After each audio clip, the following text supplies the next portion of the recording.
As a confidant and coach to business leaders, I know a lot of people who are rich and miserable, and those on the opposite side of the spectrum. So let's pull it all together, shall we? We'll explore the intersection between wealth and joy. We'll look at the psychology, spirituality, and practicality of money, plus some of the things that make up a truly lucrative lifestyle. I'm your host, Mindy Kinnis, and this is the Lucra Life. Today would have been Sean's 43rd birthday, and as I was considering what to post on his behalf, it occurred to me that a lot of people who are familiar with him through his viral videos on Facebook and YouTube may not have ever had the chance to hear his keynote in its entirety. So I decided to make this episode one of his entire keynotes so you can hear the magic and joy that was Sean Stephenson on stage in front of a live audience. If you want to celebrate Sean's birthday with me, have some Mexican food, which was always his birthday request, and definitely churros for dessert. Those were his favorite. So with that, Dr. Sean Stephenson. Dr. Sean Stephenson was predicted to not survive at birth because of a rare bone disorder that stunted his growth and caused his bones to be extremely fragile. Despite the odds, Sean persevered, and his drive took him all the way to the White House, where he worked as a young man. He went on to college and eventually earned his doctorate. The Biography Channel produced an hour-long feature on his life called The 3-Foot Giant. His journey has inspired millions of people around the world. Count among his fans Sir Richard Branson, President Bill Clinton, and His Holiness the 14th Dalai Lama. Sean has appeared on everything from Oprah to Jimmy Kimmel, in addition to online videos with tens of millions of views. Over the past 22 years, Sean's powerful message has been heard at live events in nearly all 50 states and in 15 countries around the world. His latest book, Get Off Your Butt, has been translated into 10 different languages. Ladies and gentlemen, please welcome Dr. Sean Stephenson.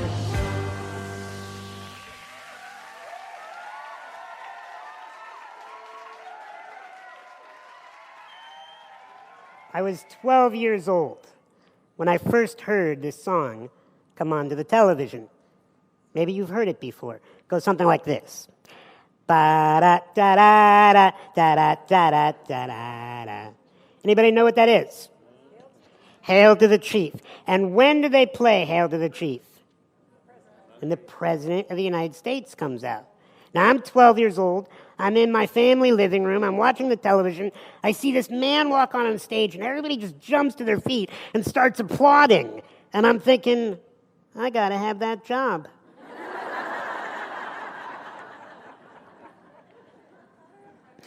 I went into school the next day. I went up to all my teachers, and I said, excuse me, I am going to be the President of the United States. Now, do you think my teacher said, yes, you are? Did they say that yes or no? No. What happens when we tell people our lofty goals? They go, oh, sweetie.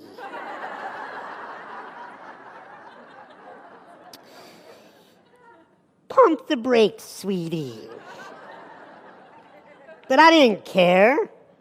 I don't listen to my doubters. I don't listen to my haters. I can't afford the luxury. You see, when I was born, the doctors told my parents I would be dead within the first 24 hours of my life. I'm happy to report that 38 years later, all those doctors are dead.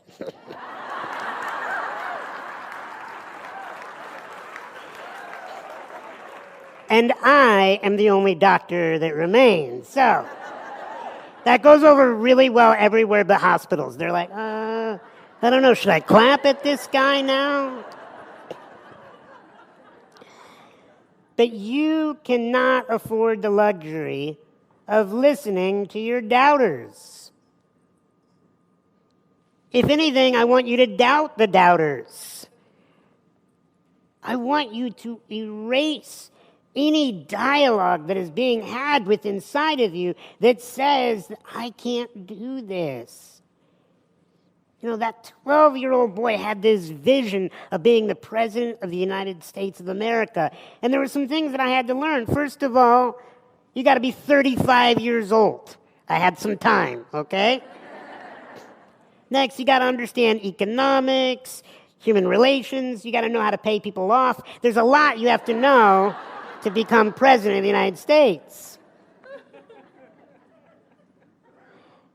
But as the years went by, I didn't listen to my doubters. I just had this clear vision in my mind of living at the White House.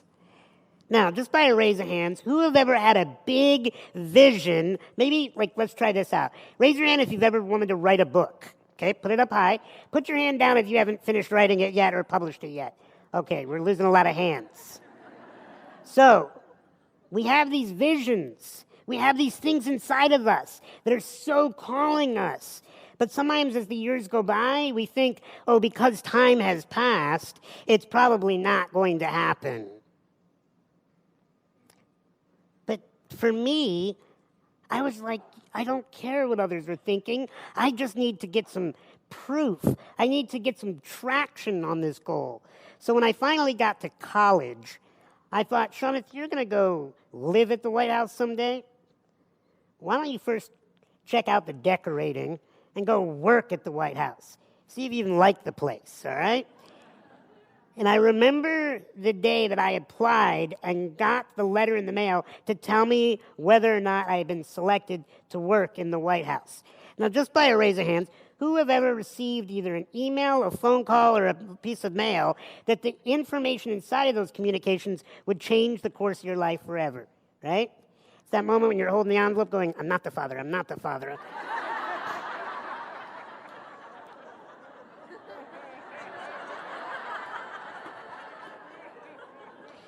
You're outnumbered, boys. So there I am. I'm holding the envelope. It's a bright white envelope. When you get a letter from the president, it's a simple envelope in the corner, blue letters that say the White House. And my heart was pounding out of my chest. There's still this 12-year-old boy living inside of this college man. And I held up that envelope to my nose, like my nose somehow was going to tell me the truth. Okay, and I'm just like, oh, yeah. And I opened it up, and it said, congratulations, Sean Stephenson. You've been selected to work in the White House alongside of the President of the United States. You'll be reporting for duty in 3 months. We look forward to seeing you.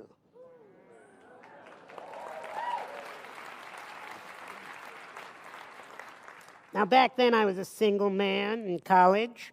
What do you think I did with that letter? I went around campus to all the ladies, and I was like, hey, what are you doing this summer? Are you doing this? Bam. Didn't work, but I thought it was worth a shot, right? And I remember the first day on the job, going up and down the halls and thinking about the historical moments that had taken place in that location and thinking about how history was made there. And there was something I loved about working at the White House, and that was watching the president come home from traveling from overseas. See, he would land Air Force One at Andrews Air Force Base. And then to get from the Air Force Base to the White House, he didn't just show up in an SUV or a minivan like you and I would. No, he would show up in a helicopter the size of a school bus.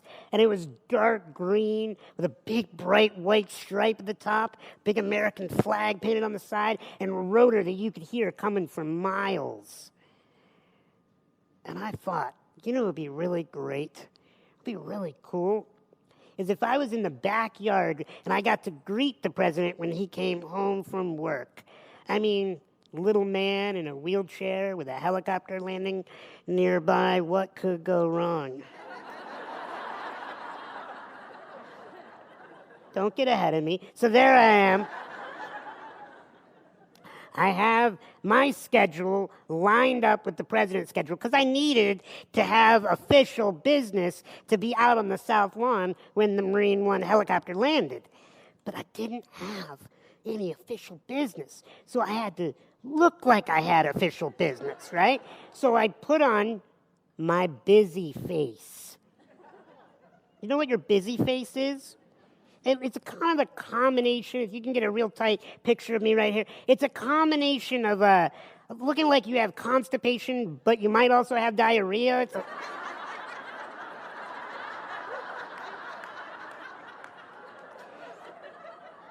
And when you put on your busy face, everyone in the vicinity around you goes, oh, I don't want to get near that. I don't want to be that busy, right? So I put on my busy face, I put an envelope under my armpit, and I headed out. And I could hear off into the distance the helicopter. Oh, and that 12-year-old boy inside of this college man, he was so excited. His vision was coming more true. And I get to the South Lawn entrance. And the doors are closed. And there weren't those handicap accessible buttons. You guys know what I'm talking about, those buttons when you're carrying lots of pizza and you hit it with your butt and you're like, oh, how convenient.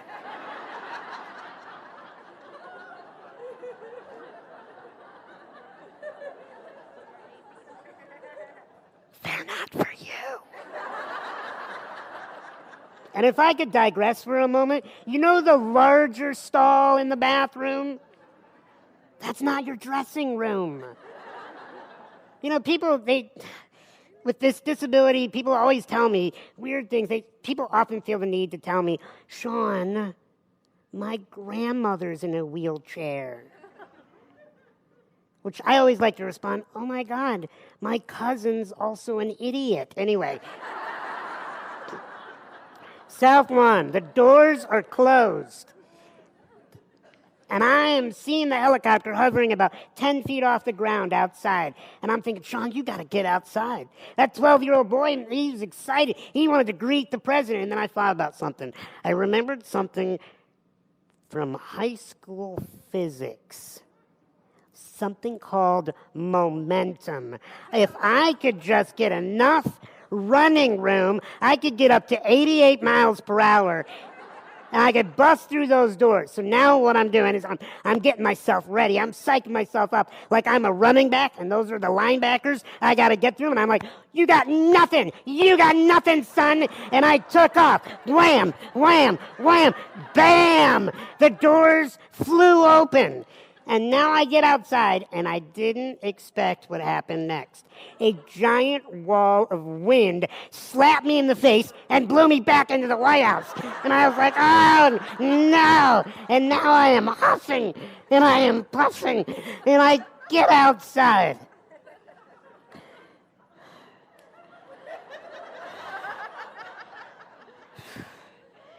That wasn't that bad. And have you ever gotten a little cocky? Have you ever thought you achieved something, but you really fully hadn't yet? Has anybody in your seat ever been cocky? I'm just curious. All right, so I see off in the distance a tree, and it's waving at a different speed of all the other trees. So I look a little closer, and I see 12 men in all black military fatigue. They're climbing down ropes and running at me with submachine guns. And I look down at my chest, and I see little red laser dots. Well, I'm glad you think that's funny. They don't know. This is the emergency response team. If you get past the Secret Service, these are the ones that take you down. And they don't know that I know the President of the United States. Now, I don't know how perceptually aware you are.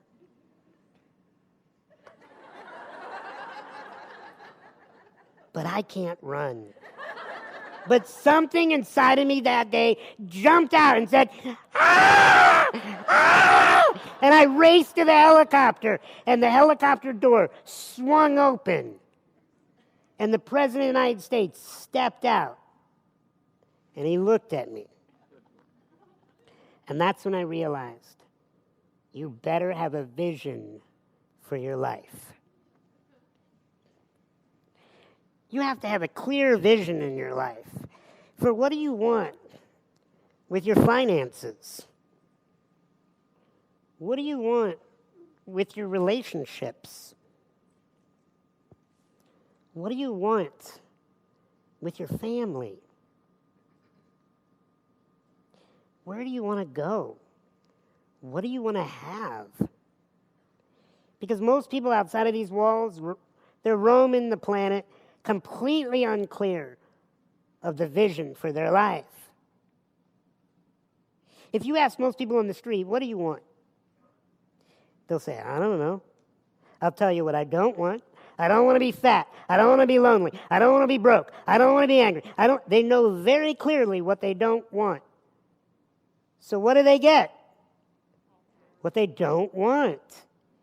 Because the vision is in our mind and we keep having it over and over and over. And here's what's happened. When you are focused on what you don't want, it's like you're walking backwards into your future. Now, I don't walk, so you're going to have to help me on this one. But what happens when you walk backwards for very long? You trip, you bump into things, you get off course. And when you're focused on what you don't want, when you're so obsessed with worrying about what you don't want to have happen, you are walking backwards into your future. And that's why I believe you came here, because you want a very clear vision for your marketing, very clear vision for your purpose, a very clear vision for what is your intention behind being a coach. Raise your hand if you love helping people. Keep your hand up if you love to market. Okay, honesty, I like this. This is good. Now, most of us, we want to help people, but we don't want to have to market ourselves. We don't want to have to tell people our price. We don't want to have to discuss the money thing. Can't I just be a healer?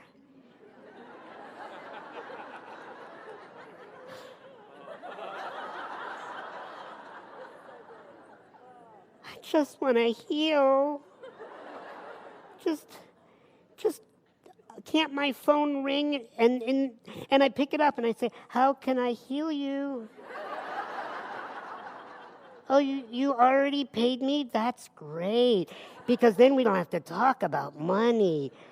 And the phone keeps ringing. Wouldn't that be wonderful? No squeeze pages, no conversions, no Facebook ads, no traffic, never having to figure out anything about marketing. That would be wonderful. But you know what? I'm going to tell you, that's not real. You're here to learn how to grow a business. And the only reason why you would ever be afraid to grow your business and market and tell people what your value is if you didn't feel it was of value. If you feel in your heart that you have something to share with the world, maybe it's an incredible story about your transformation or incredible information that you came across that helped you or others, and you want to share that with the world, you need to be telling everybody. Because you're doing a disservice to the planet if you are just waiting around for somebody to ask you, oh, what do you do? Oh, how can I hire you? You can't wait. Do you know how many people are on this planet in pain?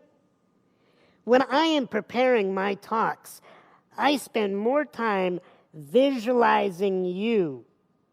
I visualize what pain is in this audience, what struggles you're going through. Because when you focus on what is out there to help and why you have this incredible vision to go help those people, you will stop worrying about yourself. You will stop worrying about talking about money or telling somebody what your rates are or sharing with anybody marketing material. Please hear me clearly. If you're worried about growing your business, you're being selfish. You need to be thinking about others. I take this stage with confidence because it's not about me anymore. I had to come across that realization that this is about you. And I love human beings. You're my favorite animal. I love human beings because it doesn't matter where in the world I travel to. Whatever group I'm speaking to, if there are humans in the audience, I know it's going to be awesome because we all share something in common. I'll prove it to you in an activity right now. Raise your hand if you've ever been happy. You don't have to be happy right now. Okay? Raise your hand if you've ever been sad. Okay? Raise your hand if you think you're sexy.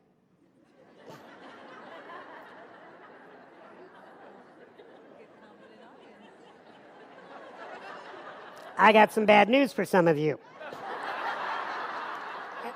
And the bad news is, I caught you looking around for approval on, hey. Hey, Marge, am I sexy? I don't know. So what do we share in common? Emotion. Repeat after me. We all have emotion. And emotions are amazing. Emotions are amazing because they add the color to your life. You know, if you want to be good at communicating, then just learn how to exchange information. But our digital devices can communicate. I want to teach you to do something different. Something I think is a little higher frequency. I want to teach you to connect. Because connection is an exchange of humanity. It's an exchange of emotion. It doesn't matter if you're having a one-on-one dialogue, you're speaking to a small group, you're in front of a large audience. If you can exchange emotion, you can create influence. If you can create influence, you can lead. You can serve. You can build your business.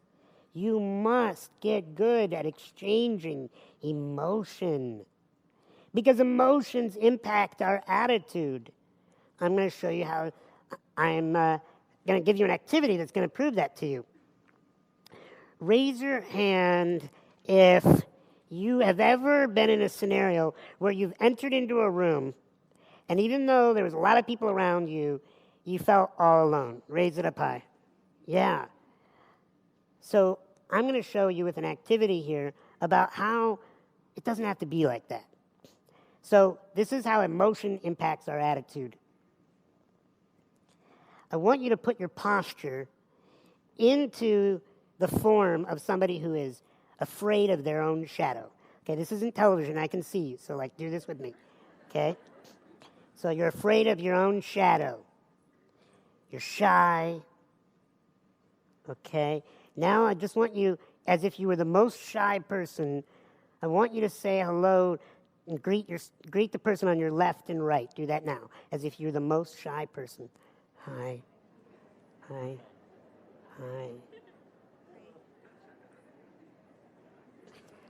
Okay.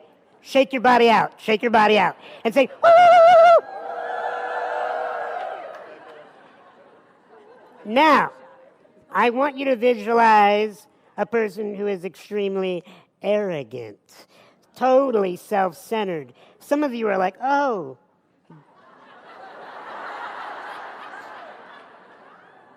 Be myself. I want you to imagine as if you are the most arrogant person alive and you would like to charge the people around you for breathing your oxygen. And I want you to greet the person on your left and right now as if you were the most arrogant person alive.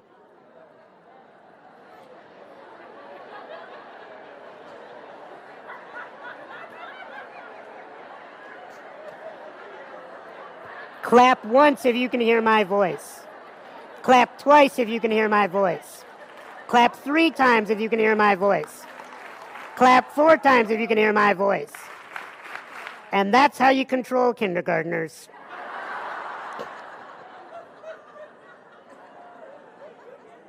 I once gave a speech to 1,000 kindergarten students. And this, out of nowhere, the teachers decided to stand up and have a meeting out in the hall. A Navy SEAL couldn't have done what I did that day.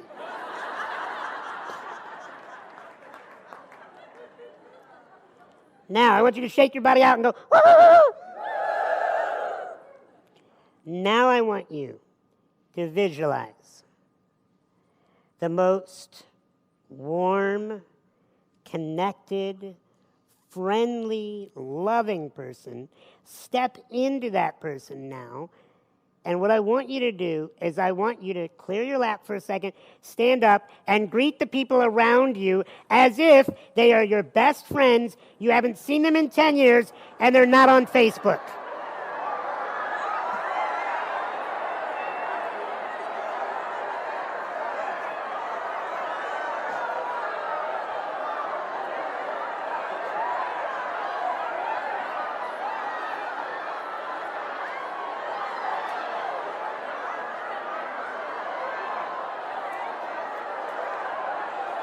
Clap once if you can hear my voice. Clap twice if you can hear my voice. Clap 3 times if you can hear my voice. Clap once if you can hear my voice. Clap twice if you can hear my voice. Clap 3 times if you can hear my voice. Clap 4 times if you can hear my voice. I always run the risk of asking an 800-person female-dominated audience to hug each other and think I'm going to get their attention back. Kindergartners, you guys, I don't know. So let's imagine now that, well, first of all, was the energy shifted in the room right now? Oh, yeah. Welcome. You all know each other because you've touched each other. Some of you haven't been touched in a while. So let's imagine that 3 employees from this resort came in here, one at a time. Employee number 1 came in, saw us acting all shy, and left the room. Employee number 2 came in and saw us acting all arrogant, left the room. Employee number 3 came in and saw the hug fest and thought, okay, and then left the room. And then they had a meeting out in the hall to discuss this group. Would they have different opinions, yes or no? Yes. But aren't we all the same people, yes or no? Yes. Yeah. But we shifted the energy. We shifted the energy because we chose emotions that impacted our attitude, that then impacted the way we interact with each other. You know, I think people make a lot of misconceptions about me. They see me up on this stage and they think about, wow, I would love to have his kind of confidence. Like I came out of my mother's womb like, hey, Sean Stephenson, what's going on? No, I had to work on this sexy. This doesn't come naturally. And I want to tell you that your confidence is a muscle.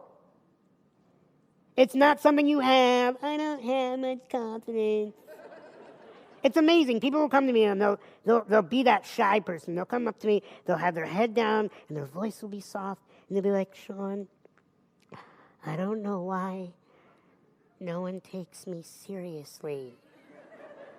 And I'm like, I don't take you seriously. Put your head up. Take a deep breath. Look me in the eyes. Own your space. We teach people how to treat us. Never put your glow on low. Ever.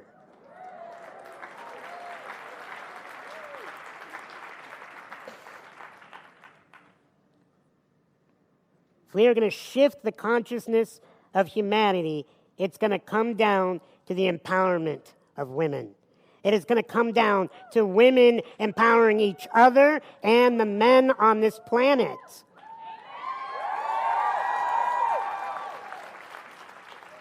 But let's be clear, empowerment is not anger. It is not anger because anger is a different frequency. It creates a different energy. When people meet me for the first time and they make eye contact with me, I can tell really quickly how comfortable they are in their own skin. Because if they won't make eye contact with me, if they feel uncomfortable to talk to me, I know that has nothing to do with me. And everything to do with them. Everything to do with how they feel they would react if they were in my body. When somebody is insulting you, when somebody looks down on you, when somebody says mean things and negative and doubting you, that has nothing to do with you. Stop getting so up in arms, because the only reason why you would ever get up in arms is if you had a shred of doubt that maybe they were right.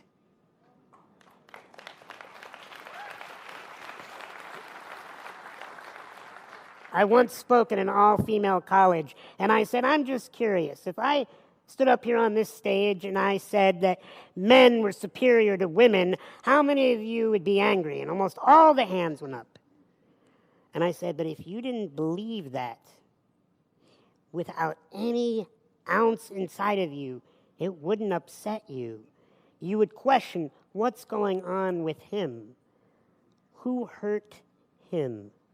What happened to him? You could separate yourself from the pain instead of merging with it. And that is the power of connection. It's an exchange of humanity.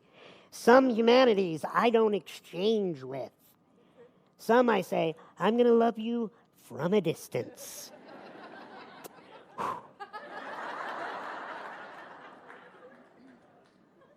But let's be honest. There are people in our lives that annoy us, that irritate us. Raise your hand if you have somebody in your life that annoys you. Okay, don't look to your left or right. That would just be awkward, okay? And sometimes we have to deal with these people. I dealt with these people when I was going through a child psychology course. I was in college, and I would leave my campus and go down to a local grade school near my college, and I would work with these 50 elementary students. Raise your hand if you have children. Okay? Raise your hand if you're ever a child. Were you ever a child? Okay.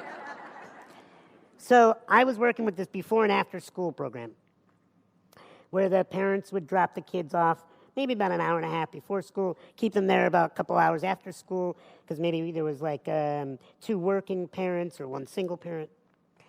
And it was my job to teach these kids valuable lessons about life.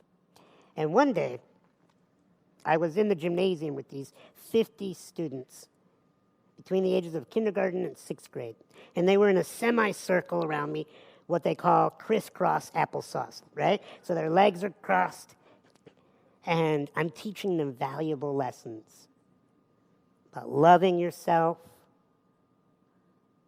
about sharing, and about being kind. And as I'm talking, something comes flying at my head and hits me at the head, in the temple. It was a shoe. Now, I don't know where you're from, but where I'm from, shoes don't fly.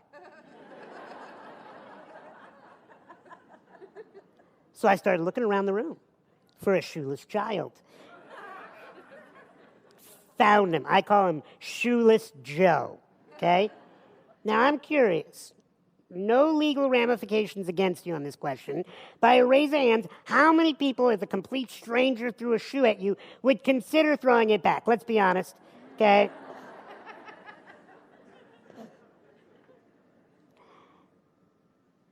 Now, there were 49 other children in this room, and while this kid is cracking up hysterically, do you think the 49 other children sat there quietly and thought to themselves, oh, Sean, that poor child has lost his way, and I shall sit here quietly as you appropriately discipline him? Did they do that, yes or no? No, they acted crazy. They were bouncing around the walls and they're going nuts, and I was furious. I lost complete control of these children. Finally, the parents started coming one at a time to pick up their children. And I was left for an additional 45 minutes with one extra child. Guess which one?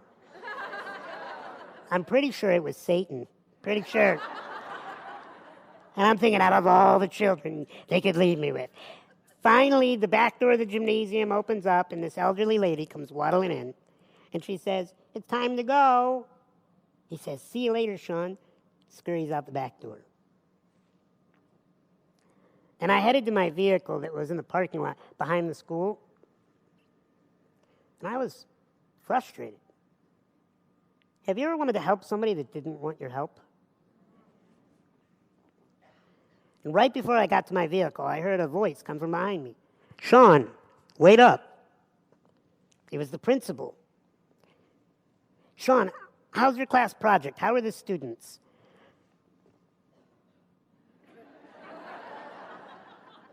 "They're all a bunch of angels, except for this one child."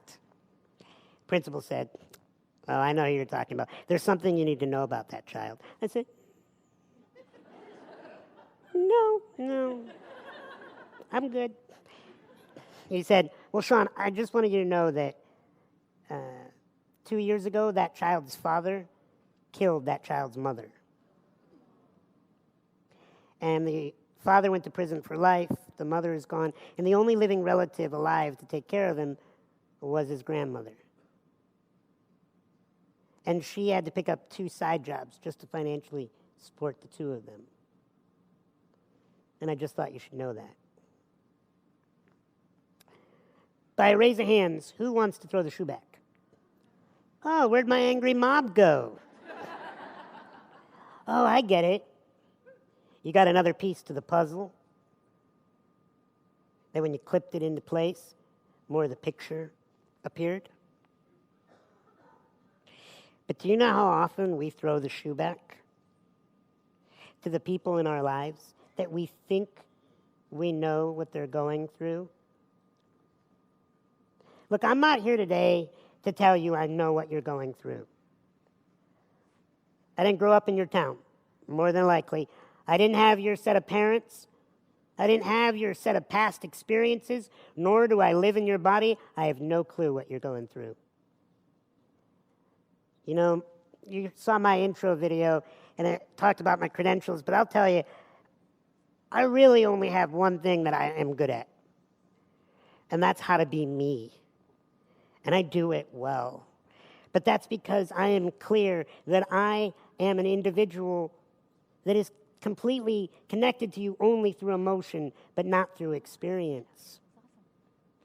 I cannot tell you I know what you're going through because I don't have the clue. But we need to go back to bonding through that emotion. And when that child hit me with that shoe, at first I was so furious. And then I got that piece of the puzzle. And then I wanted to race after that grandmother and child, scoop that kid up, hold him close, and tell him, "I will mentor you. I love you. I forgive you." There are people in your life right now that are in your life on a daily basis even, and you think you know what they're going through because maybe they're your spouse, maybe they're your child, your coworker, your friend, your parent, whomever. But you don't know what they're going through. And when their behavior seems out of line, put the shoe down. Take them to lunch. Take them out for coffee. Sit them down and figure out what's causing this behavior. Because you're going to have challenging customers. You're going to have clients that you're going to be, "Oh, I can't believe this one." And you can start to take it personally, but then you drop any chance of making a long-term impact. It's better to get to know what's going on behind the scenes. You know, I have had an incredible life. And when people meet me, if they don't know anything about me, it's really interesting because I can see that moment when they're looking me up and down and they're thinking, "Oh, Sean, I'm glad that, you have such a great attitude, but I got to tell you, that body looks challenging, and I can't imagine what that must be like. And they start to feel sorry for me sometimes that they don't know anything about me. But they would be so far off from the truth. I live the life of a rock star. I get to travel the world, stay in some of the most beautiful parts of the planet, share the stage with some of the most powerful human beings. I married one of the most amazing, beautiful women. I am so blessed to be on this planet. But I got to tell you, I try to make it look easy, but it's not easy. I still have to be carried in and out of the car like a child. I oftentimes need help getting dressed. There are a lot of things that I deal with, and I can tell you honestly that growing up, there were many times where I felt sorry for myself. And there were those times where I was really feeling like, why am I dealing with this? But everything changed on one day when I was in 4th grade. And it was Halloween. What do children love about Halloween? Just yell it out. Candy, the parties, the costumes. Do you know why I loved Halloween? Because it was the one day of the year where everybody got dressed up and I got to blend in. Most of you are going to spend your life doing things to stand out, to get attention. Let me tell you, that is not my concern. I don't ever think, are they going to remember me? No, I'm like herpes to the soul. You can't get rid of me. You take one look at me and you're like, long-term memory bank. You can't scrub Sean Stephenson from your mind. So you can't make assumptions, right? So 4th grade, Halloween, I loved it because I got to finally have that blend-in moment. And I was in my living room. My mom was making our lunches in the kitchen, taking the backpacks out to the minivan. And when I'm out of this wheelchair on the floor like I was that day, I look like an adorable roly-poly bug when I'm on the floor. It's true, I really do. And I'm on this floor, and I'm rolling around in my costume. And I'm thinking, oh, I look so good. I can't wait to show this off to my friends. And as I'm rolling around, I catch my left leg on the corner of the door. I bent it back, and I snapped it at the femur. And if you've ever broken a bone, you know there's a bit of a time delay between hearing the sound of the snap and feeling the pain. And whenever I would break a bone, my temperature would rise, and sweat would begin to burn down into my eyes, and my breathing would become irregular. And I remember I was laying on the floor in the living room, and it felt like somebody had stabbed me with a knife and was twisting the knife.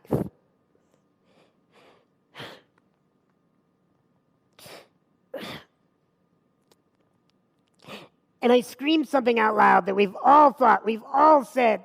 I said, why me? What did I ever do to deserve this? And my mom, she comes running in the room. And she kneels down beside me. You see, my parents couldn't rush me to the hospital. There's nothing the doctors could do for me. So my parents just had to keep me immobilized for 4 to 6 weeks and wherever I fractured. Didn't matter if it was the bedroom, the basement, or like that day in the living room. My mom would play this little game with me to try to transport my mind as far away from the pain as possible. She said, "Shh. Sweetie, what was your favorite part about our last vacation?" except I was furious. I didn't feel like what I had gone through I had deserved. Have you ever gone through something in your life where you think, I'm the good one? Why is this happening to me? This isn't fair. And my mom could see that white-hot anger in my eyes. So she leaned back. And she proceeded to formulate a question. A question that forever changed the course of my life.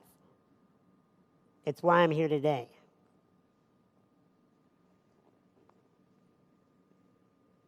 Sweetie, is this going to be a gift or a burden in your life? I'm thinking, is she crazy?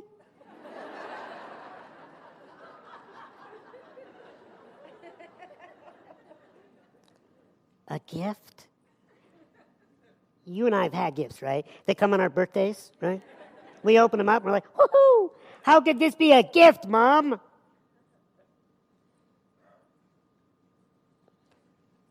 But before I could say anything, something magical took place. Something I cannot explain to you with science. It was like this warm wind rushed into the room and swirled around my body.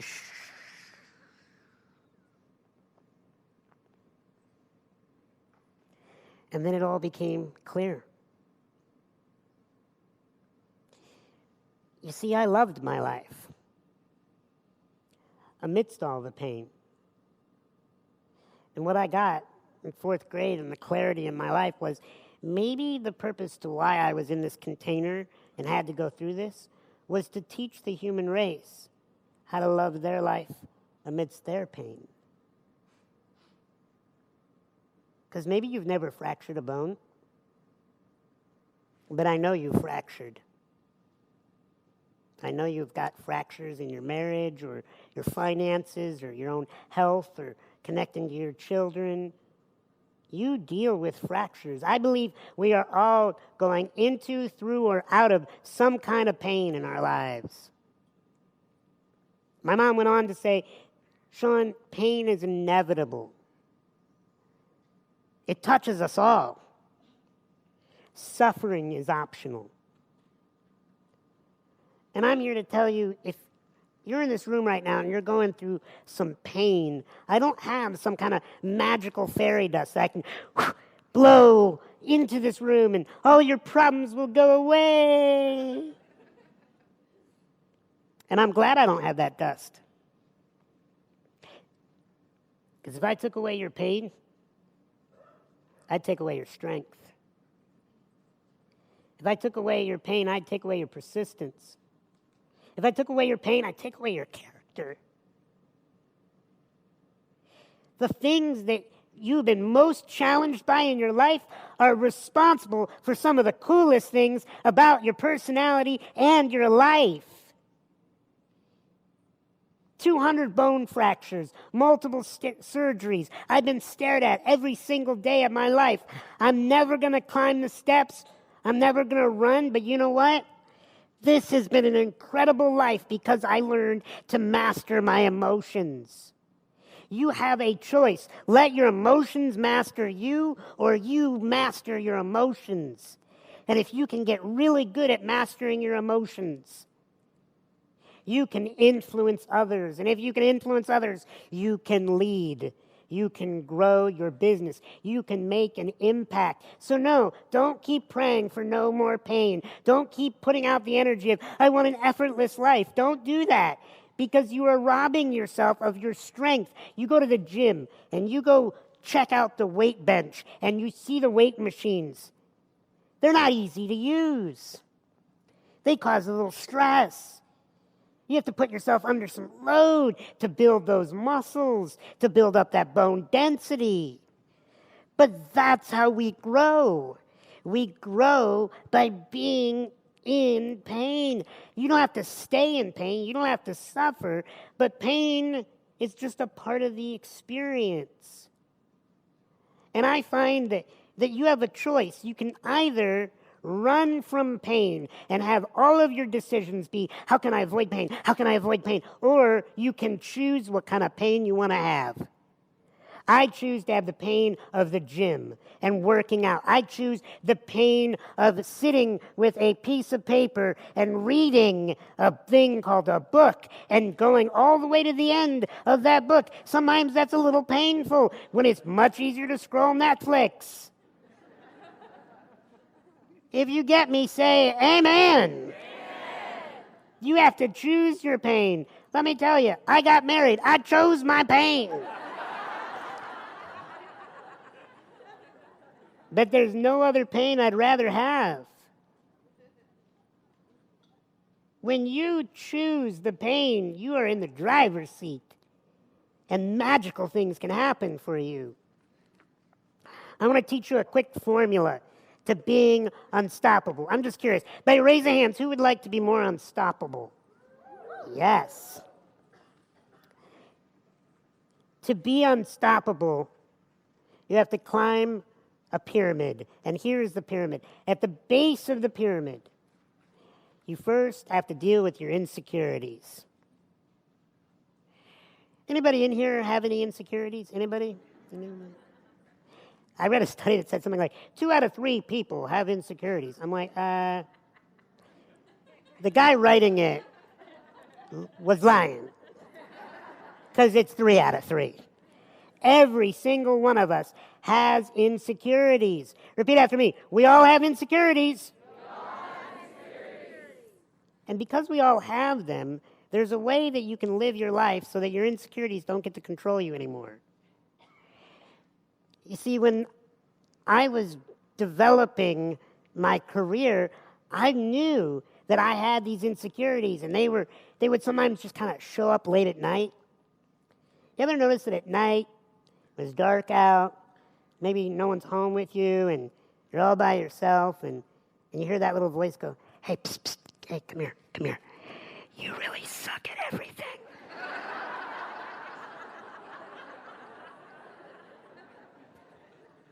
And you're ugly.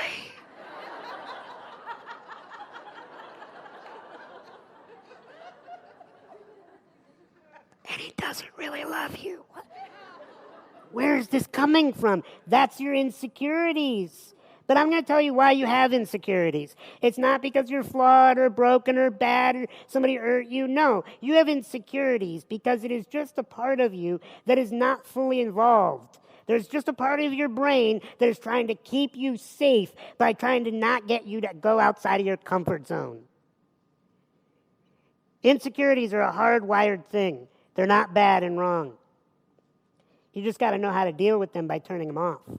And here's how you turn them off. You have to rid yourself of insecurities. And the cure to insecurities, here's the tweetable moment.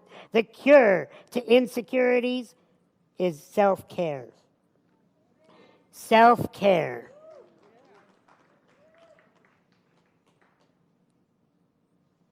So what is self-care? That's taking care of yourself.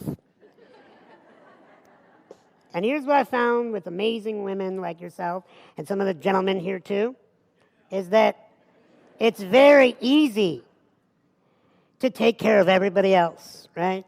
And to have that badge of honor. Oh, I am such a good friend. I stayed so much longer than everybody else at the bake sale. It was amazing. I stayed longer in the office. I helped that friend change their tire. I did this. I did that for all these people. And I don't know why there's nothing left for me. I see this all the time, where people take great care of others, but they ignore themselves. The cure to insecurity is self-care. You need to become very regimented about your self-care. I have something that I use to make sure that my self-care works. It's called my consistency calculator. I have a list of all the things that I can do to take care of myself and my business.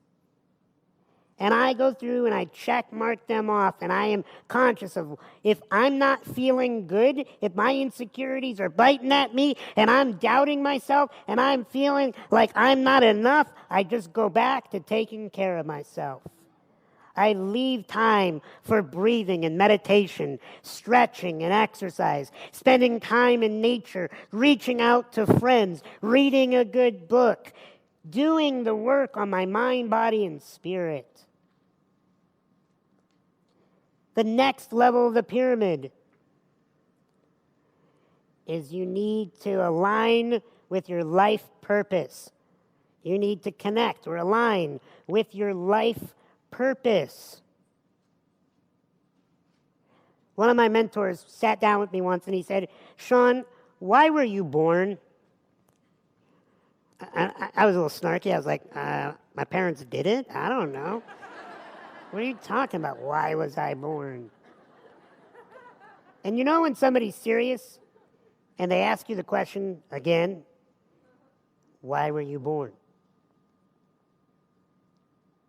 And then I did something that my wife Mindy has taught me, where you drop down out of your head where all the chatter resides, and you go into your heart where the truth is. Because the heart has no questions, and the head has no answers. And he said, "Why were you born, Sean?" And I said, "To rid the world of insecurity." And he said he could feel the hairs on the back of his neck stand up. And he said, "Yes, you were." Because if there was anybody born into any container that would get up in front of the human race and teach us about the fact that we don't need to be insecure and we would trust and listen to this person, it would be you. You see, you got to get this container that I'm in. It's not something I have to deal with. This is a part of the mission. This is a part of the purpose. Your container is a part of your purpose. Your parents and where you were raised and the things that happened to you, it is a part of the purpose so that you could create a message, that you could connect to people and help people and have that experience for your life purpose. And anytime you're exhausted, you need to take care of yourself and then get aligned again with that life purpose. And last, this one's the hardest. The tip of the pyramid is you need to surround yourself with an empowering environment. Surround yourself with an empowering environment. And that means a lot of things. That means, who are you hanging out with? Who are you spending time with? Where do you live? How do you set up your home? How do you set up your business? Who are your mentors? Who are your peers? Who are your apprentices? Because if they are not empowering, it's only a matter of time. I believe that one negative person in your peer group is enough to derail your destiny. I am ruthless about this one, and people don't like it. People squirm. They're like, "But what if I'm married to that person?" Laughter or recognition? I don't know. But you need to get clear on what kind of person do you want to be and go surround yourself with that kind of person. Because your environment, when you're in the environment, you become the environment. It doesn't matter how much willpower you think you have. If you are out there wanting to make a difference in the world and then you come home or then you hang out with friends and they are tearing you down, oh, yeah, that's not going to happen for you, or that's a crazy, lofty goal, or you probably shouldn't do that. Look, I see this all the time. People see in their peer group, they don't want you to get their hopes up. They don't want your hopes up. But think about it. Where should your hope be? Like, should we get our hopes down? That's smart, Sean. Yeah, that's where we should put them. No, your hopes need to be up. Because guess what? At the worst case is your feelings get a little hurt. But no one died of a hurt feeling. They got up. They had to get back up. And you're going to have moments where you're going to feel knocked down. And you just need to hear that voice inside that you condition yourself with. Get back up. Let's try this. Here's what we're going to do is we're going to start at a whisper. We're going to repeat, get back up. And then we're going to go up at another level of volume. And then we're going to go to a third level. So ready? Whisper. Get back up. Get back up. Get back up. That's what it needs to feel like. You have to condition yourself. And as the rest of the world is looking at you funny, you got to tell yourself, get back up. And it's going to come from an empowering environment. And sometimes in your environment, there's going to be stress. Raise your hand if you have stress in your life.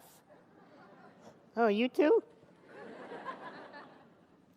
I'm going to teach you a question that's going to help you with your stress. Write this down.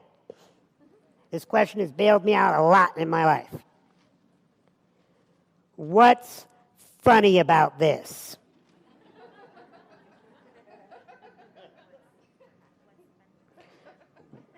Repeat after me. What's funny about this? What's funny about this?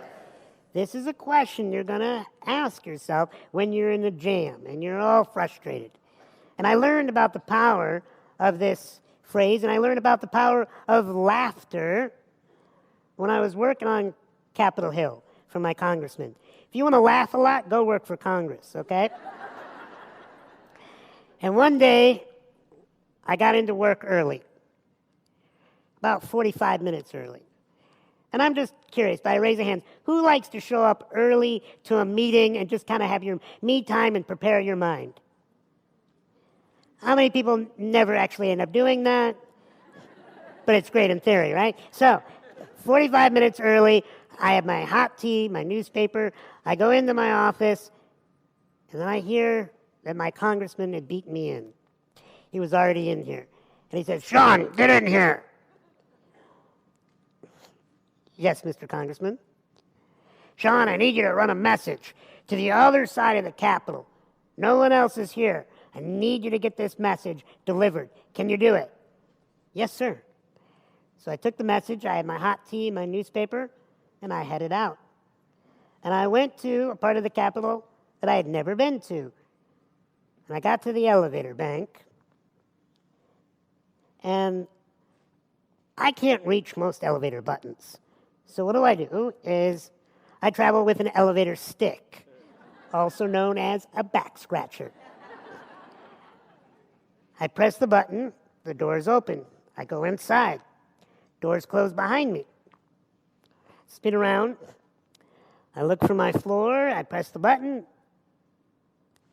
Except nothing happened. Thinking, that's weird. Let me try it again. Pressed it a little harder. Nothing happened. And then I got a little frustrated. And I started stabbing it harder and harder. And nothing happened. And then a light bulb went off inside of my mind. Sean, you just entered an elevator where on the outside the buttons were pressure sensitive, but on the inside they were heat sensitive. And your elevator stick isn't hot enough. And I thought to myself, what would MacGyver do?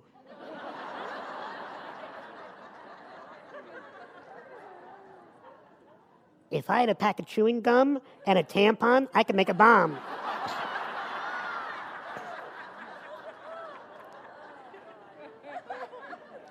So then, I thought, okay, let's do this, Sean. We got this.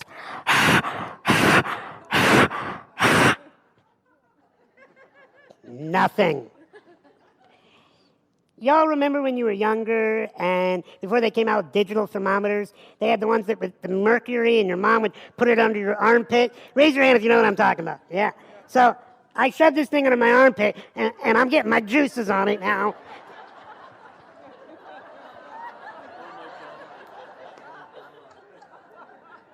Nothing. Now I'm getting frustrated. Now I start throwing an adult temper tantrum. You guys know what an adult temper tantrum is? It's a temper tantrum adults have. Okay? And I'm like talking to myself out loud. Right? I can't believe they're trapping people with disabilities. They're on the outside, the buttons are pressure. This is ridiculous. Why would they trap people like this? This is ridiculous. And I then had an idea that I'm not too proud of. Can I be a little vulnerable with you guys today? That was not very reassuring. Can I be vulnerable? Okay, I decided to sit on my elevator stick. Now I am grinding on my elevator stick. I'm like, who's your daddy? I'm going, and I hit the button. What do you think happened? Nothing.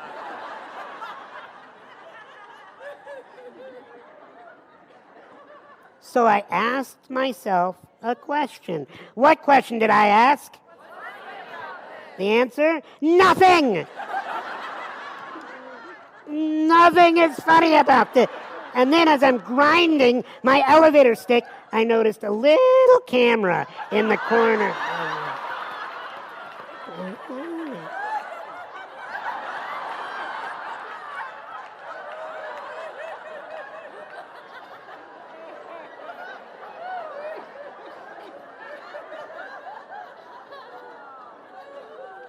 And I started to laugh.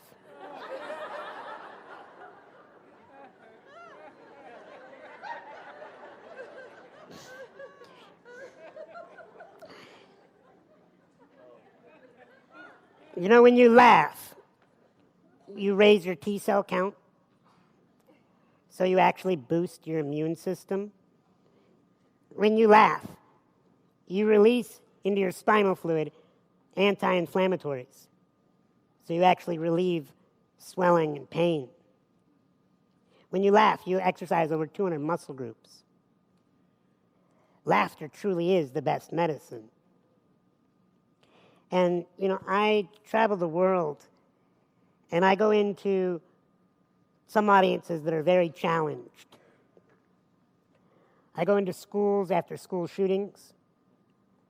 I've been to towns that have been leveled by natural disasters. I've held parents as they sob in my arms because their child committed suicide. I've seen pain. But do you know when I can tell that the healing has begun? When I hear the laughter again. When I hear the laughter back in those halls of the schools. When I hear the laughter back in the living rooms of those homes. When I hear the laughter, I know that the healing has begun. I know this is not a perfect world. I know there's a lot of things on this planet I wish didn't have to happen. I know there's a lot of atrocities. I know there's a lot of pain. I know even in this room that things have happened to you that are just not fair. But I want to tell you that the only way that you're going to get back up is if you start to laugh again. You start to look at what's great. What is funny? What is amazing? You need to heal yourself with your own laughter during your darkest hours. You see, because eventually they called the elevator again from the outside. And I went, delivered my message, and then I went down to the maintenance department.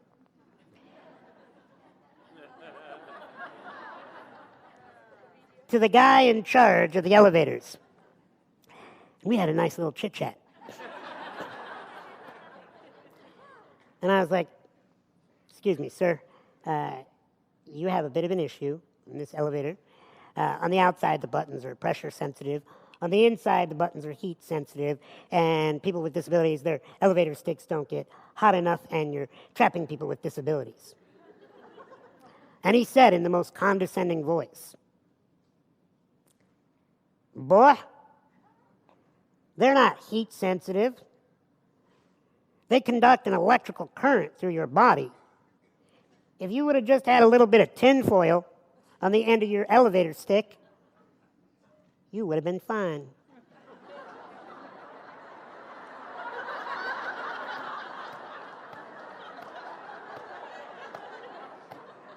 So good.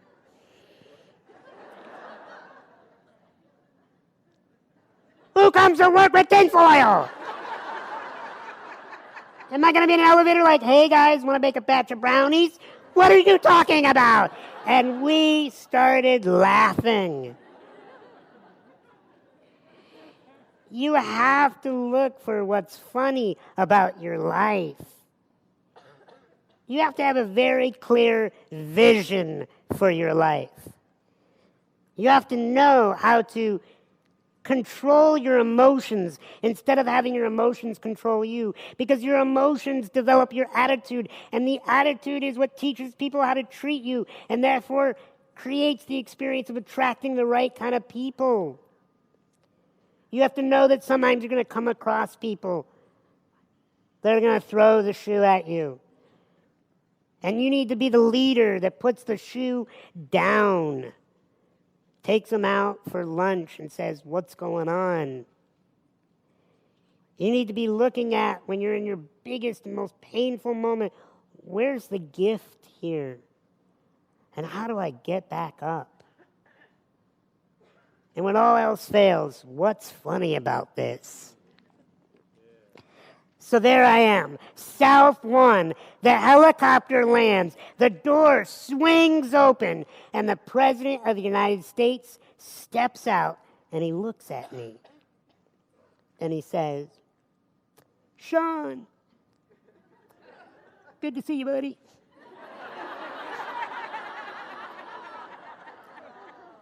Sean, would you like me to push you into the White House today? Oh, Mr. President, that would be an honor.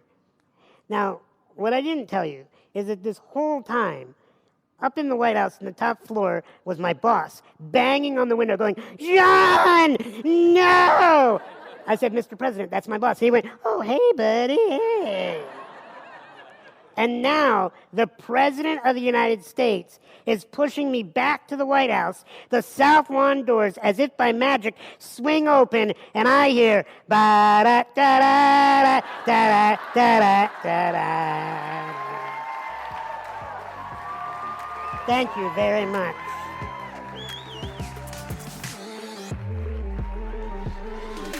Ready to make your dream your reality? Let's build your business so you can do what you are here to do. I invite you to join my inner circle, the Lucra Collective, a community of like-minded entrepreneurs who got over the limiting belief that they needed to go it alone. Visit lucra.com to join today. That's lucra.com. Lucra, where wealth equals well-being.